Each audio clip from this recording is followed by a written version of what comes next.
लड़की है जो कि एक स्कूल में बच्चों को पढ़ाने के लिए जाता है, पर उस स्कूल के सभी बच्चे बहुत ज्यादा हरामी हैं, जिन्हें वो किस तरीके से सुधारता है आइए देखते हैं आज की इस कहानी में। तो कहानी की शुरुआत में हेनरी को दिखाया जाता है, जो कि पहले एक यूएस मिलिट्री ऑफिसर था, पर अब उसने रिटायरमेंट ले लिया है क्योंकि वो अब अपनी जिंदगी को एक टीचर के रूप में बिताना चाहता है, जिसके लिए वो अपने पुराने स्कूल में जाता है, जहाँ प्रिंसिपल उसे कहता है कि उसे पढ़ाने का कोई एक्सपीरियंस नहीं है तो उसे ये जॉब नहीं मिल सकती है। पर फिर हेनरी उन्हें हाई अथॉरिटीज का साइन किया हुआ एक लेटर दिखाता है, जिसे देखने के बाद प्रिंसिपल तुरंत उसे टीचिंग की जॉब दे देता है और उसे कहता है कि उसे स्कूल के सबसे बिगड़ी हुई क्लास को पढ़ाना है, जिसे कि स्कूल का कोई भी टीचर पढ़ा नहीं पाता, क्योंकि उस क्लास के सभी बच्चे बहुत हरामी हैं, जो कि टीचर की सुनते कम और उन्हें सुनाते ज्यादा हैं। शायद ये सेक्शन डी की बात कर रहा है। तो अब हेनरी को टीचिंग की जॉब मिल जाती है और वो अगले दिन स्कूल में उन हरामी बच्चों को पढ़ाने के लिए उनकी क्लास में जाता है। पर यहाँ तो उसे कोई भी स्टूडेंट देखने के बाद भी भाव नहीं देता। वो लोग ऐसा बिहेव करते हैं कि उनकी क्लास में कोई आया ही नहीं है और सब अपनी अपनी मस्ती में लगे रहते हैं। कोई क्लास में सोया हुआ है तो कोई गिटार बजा के लड़की को इम्प्रेस कर रहा है और यहाँ तक कि कुछ स्टूडेंट तो यहीं पर स्टोव जला के मैगी बना रहे हैं। स्कूल थोड़ी चल रहा है, ये तो कैंपिंग चल रही है और बेचारे हेनरी की तो कोई इज्जत ही नहीं है। तो अब हेनरी उन सभी बच्चों का ध्यान अपनी तरफ करने के लिए उन सभी के कामों पर कमेंट्स पास करता है। ए सुनो, मैगी 2 मिनट में थोड़ी बनती है, 10 मिनट लगते हैं, और तू पबजी के मरीज इधर दिखा, अरे तू तो नूब है। और इस तरह से वो सभी बच्चों का ध्यान अपनी तरफ आकर्षित करता है और फिर जब सभी बच्चे उसकी तरफ देखते हैं तो वो उन्हें अपना इंट्रोडक्शन देता है और अपना नाम और फोन नंबर बोर्ड पर लिखता है। पर उसकी हैंडराइटिंग देखकर वो सभी बच्चे उसका मजाक उड़ाने लगते हैं और हंसने लगते हैं। फिर उनमें से एक स्टूडेंट उसे कॉल करता है और उसे चुपचाप यहाँ से निकलने के लिए बोलता है, पर हेनरी इस बात को मजाक में लेता है और हंसने लग जाता है। तो अब वो हरामी बच्चे फिर से अपने पुराने कामों में लग जाते हैं जो कि वो पहले से कर रहे थे और वापस से हेनरी को इग्नोर करने लगते हैं। अब ये देखकर हेनरी एक चौक से क्लास के फायर स्प्रिंग पर मारता है और वो सभी बच्चे भीगने लग जाते हैं, जिसके बाद वो सभी बच्चे हड़बड़ाते हुए उठते हैं और हेनरी की तरफ देखते हैं और इस तरह से हेनरी ने सभी स्टूडेंट्स का ध्यान अपनी तरफ कर लिया था। फिर वो उन सभी बच्चों को अपना इंट्रो देता है और उनका अपनी क्लास में स्वागत करता है। अब क्लास खत्म होने के बाद 5 सबसे कम रैंक लाने वाले बैक बेंचर्स का ग्रुप स्पोर्ट्स रूम में सिगरेट पीने के लिए जाते हैं, जहाँ उनके ग्रुप का लीडर जैक था, जिसे अपने से सीनियर क्लास की लड़की पर क्रश था। और ये बात जब उसके दोस्तों को पता चलती है तो वो लोग उसका मजाक उड़ाने लगते हैं और तभी इधर स्कूल के अमीर और बिगड़े हुए बास्केटबॉल प्लेयर के बच्चों का ग्रुप आता है, जो कि इन दोनों से बहुत चिढ़ते हैं और ये दोनों ही ग्रुप एक दूसरे के दुश्मन हैं। वो लोग जैक का मजाक उड़ाते हैं क्योंकि वो बेचारा बहुत गरीब है।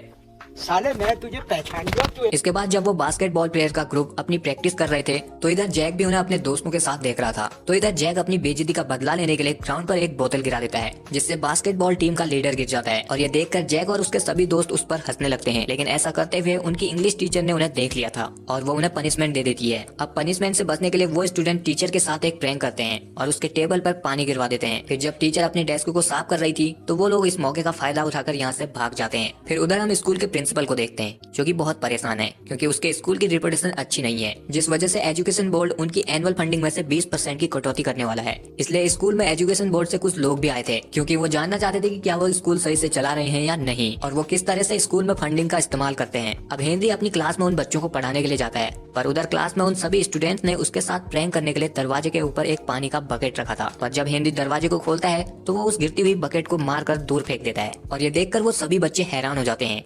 फिर हेनरी उन बच्चों को पढ़ाना शुरू करता है और जैक से उसका सिगरेट का पैकेट मांगता है, क्योंकि उसे देखकर वो समझ गया था कि वो सिगरेट तो जरूर पीता होगा। तो फिर जैक उसे वो सिगरेट का पैकेट दे देता है और सोचता है कि ये क्या करने वाला है। अब हेनरी उसमें से एक सिगरेट निकालता है, उनमें से एक से पूछता है कि अगर उसने सिगरेट में कौन कौन से 3 इंग्रेडिएंट होते हैं इसका सही जवाब दे दिया तो वो आज क्लास स्किप कर सकता है। तो वो स्टूडेंट उसे वो तीनों इंग्रेडिएंट बता देता है और उन्हें एक टिप भी देता है कि अगर वो लोग इसे पेपर में बनाकर पिए तो बहुत मजा आएगा। तो अब हेनरी उस स्टूडेंट को आज की क्लास स्किप करने की परमिशन दे देता है, क्योंकि उसने सही आंसर के साथ उसे एक टिप भी दी थी, जिसे देखकर वो सभी बच्चे अपनी डेस्क को बजाकर जिद करते हैं कि उन्हें भी क्लास स्किप करने का मौका मिलना चाहिए। तो अब हेनरी उन सभी स्टूडेंट्स को एक एक सिगरेट निकाल कर देता है और उनसे पूछता है कि सिगरेट पीने से क्या होता है। वो अच्छी तरह जानता था कि अगर उसने ऐसे ही सिगरेट पीने के नुकसान बता दिए तो वो लोग उसकी बात पर ध्यान नहीं देंगे, इसलिए वो उन्हें बताता है कि सिगरेट पीने से उनके फेफड़ों में तार कैसे जमता है। ये पहली बात था कि क्लास के सभी बच्चे उसकी बातों को ध्यान से सुन रहे थे और पढ़ने में अपना इंटरेस्ट दिखा रहे थे।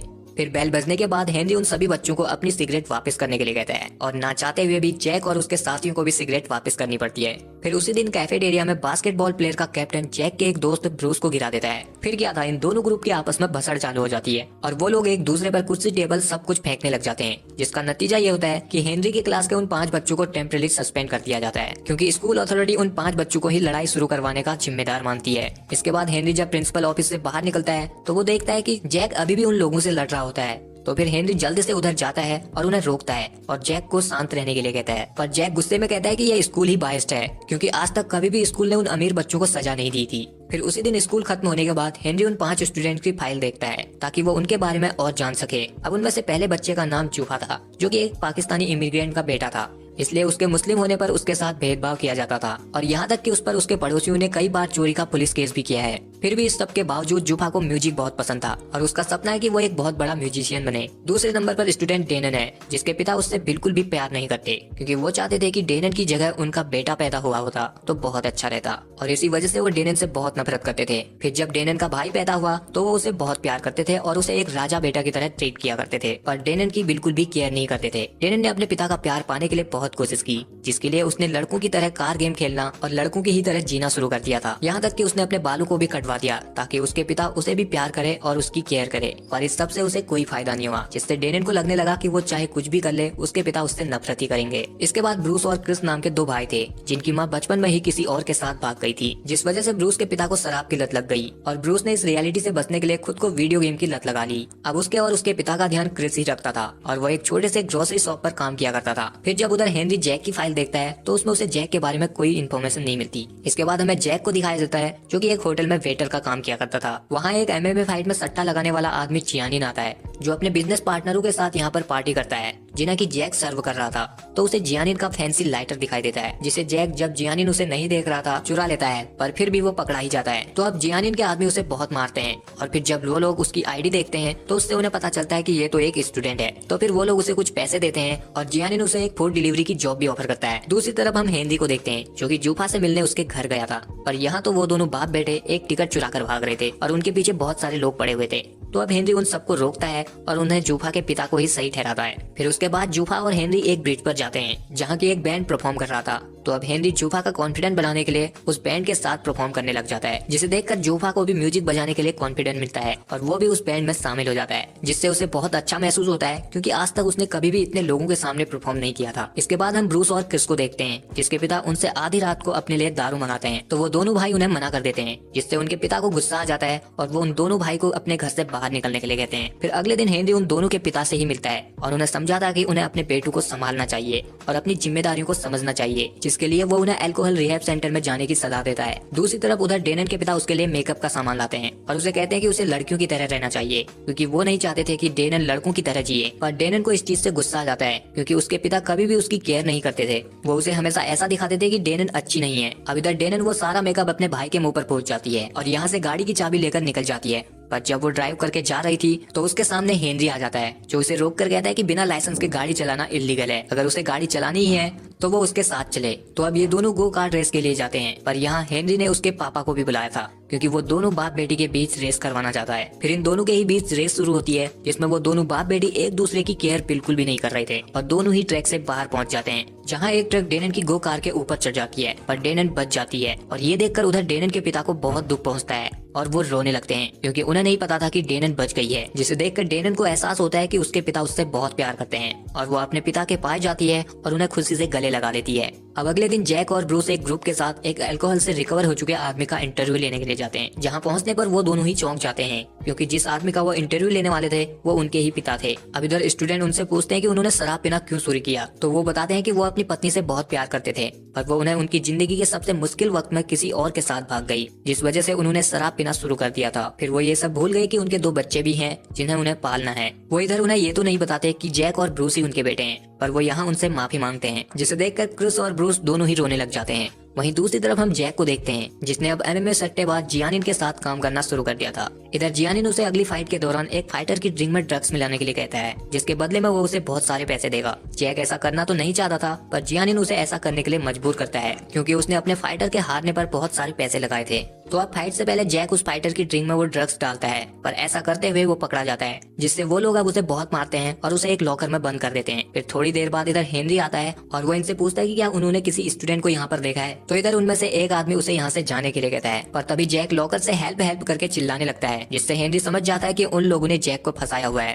तो वो अब उन लोगों के साथ लड़ने लगता है और वो अकेला उन सब पर भारी पड़ता है। फिर आखिर में वो इधर उनके बेस्ट फाइटर से लड़कर उसे नॉकआउट कर देता है, जिसकी अगली फाइट होने वाली थी। इसके बाद हम जैक और हेनरी को हॉस्पिटल में देखते हैं, जहाँ हेनरी अपने जख्मों पर पट्टी लगवा रहा था। इधर जैक पुलिस को सब कुछ बताने की कोशिश करता है, पर जियानिन उसे रोककर चुप करा देता है। और अब ये बात न्यूज मीडिया तक भी पहुंच जाती है कि हेनरी ने अपने स्टूडेंट को बचाने के लिए एक प्रोफेशनल MMA फाइटर को पेल दिया, जिससे अब हेनरी पूरे स्कूल में पॉपुलर हो गया और सभी स्टूडेंट उसकी बात को मानने लगे और उन्होंने उसकी रिस्पेक्ट करना शुरू कर दी। फिर हमें फ्लैशबैक में दिखाया जाता है कि हेनरी जब स्कूल में पढ़ता था तो वो भी बहुत ज्यादा शरारत किया करता था और उसने एक स्कूल के प्रोग्राम में एक पियानो बजाते हुए बच्चे पर वाटर बलून फेंक दिए थे, जो कि अपने पेरेंट्स के लिए पियानो बजा रहा था। और फिर बाद में हेनरी ने उस बच्चे के साथ लड़कर उसके हाथ को भी तोड़ दिया था, जिस वजह से हेनरी को सस्पेंड कर दिया गया। इसलिए हेनरी को US जाना पड़ा था। अब हम हेनरी को क्लास में देखते हैं, जहाँ सभी बच्चे उसकी रिस्पेक्ट करते हैं और हेनरी के पढ़ाने पर वो अपना पूरा ध्यान देते हैं और अपने आने वाले कॉलेज एंट्रेंस एग्जाम की तैयारी को जोरों शोरों से करते हैं। पर इधर ब्रूस के सिवा सभी लोग पढ़ाई में तगड़ी मेहनत कर रहे थे, लेकिन ब्रूस अपनी पढ़ाई में फोकस नहीं कर पा रहा था क्योंकि उसे ड्रग्स लेने की आदत पड़ चुकी थी। फिर हमें पता चलता है कि जहां अपने परिवार की जिम्मेदारियों से बचने के लिए जैक ने वीडियो गेम का सहारा लिया था,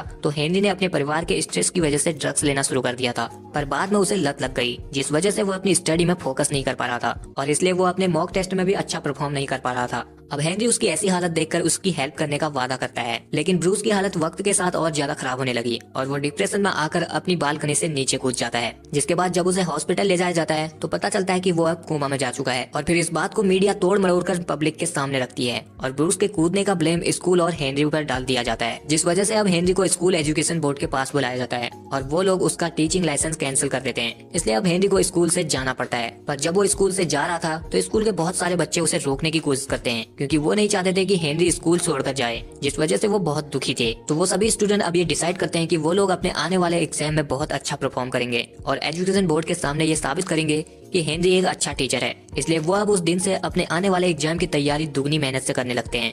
और फिर जब एग्जाम का दिन आता है तो जैक, ब्रूस और क्लास के सभी बच्चों को हेनरी के फोन से मैसेज आता है कि वो उनसे स्कूल में एग्जाम से पहले मिलना चाहता है। फिर जब सभी बच्चे स्कूल में पहुंचते हैं तो इधर पता चलता है कि ये सब तो जियानिन का किया धरा है, क्योंकि वो हेनरी को सबक सिखाना चाहता था। वो अब इन सभी स्टूडेंट को स्कूल में कैद कर देता है ताकि वो लोग अपना एग्जाम ना दे पाए और हेनरी दोबारा से स्कूल में वापस ना पाए। पर कुछ देर बाद हेनरी जब स्कूल पहुंचता है तो उसे यहाँ जियानिन के बारे में सब कुछ पता चल जाता है कि उसने स्टूडेंट को अपने कब्जे में किया है। तो वो अब जल्दी से जियानिन की तरफ जाता है और उसके सभी आदमियों से लड़कर सभी स्टूडेंट को आजाद कर देता है। फिर वो स्टूडेंट अपना एग्जाम देने के लिए यहाँ से जल्दी से जाते हैं। पर इधर हेनरी अभी भी जियानिन से लड़ रहा था। अब लड़ाई के दौरान ही जियानिन उसे बताता है कि वो वही लड़का है जिसके हाथ को बचपन में हेनरी ने तोड़ दिया था और उसकी ही वजह से वो कभी म्यूजिक कंपटीशन में नहीं जा पाया और उसके बाद से उसने कभी भी पियानो नहीं बजाया और वो इस सब का कारण हेनरी को मानता था।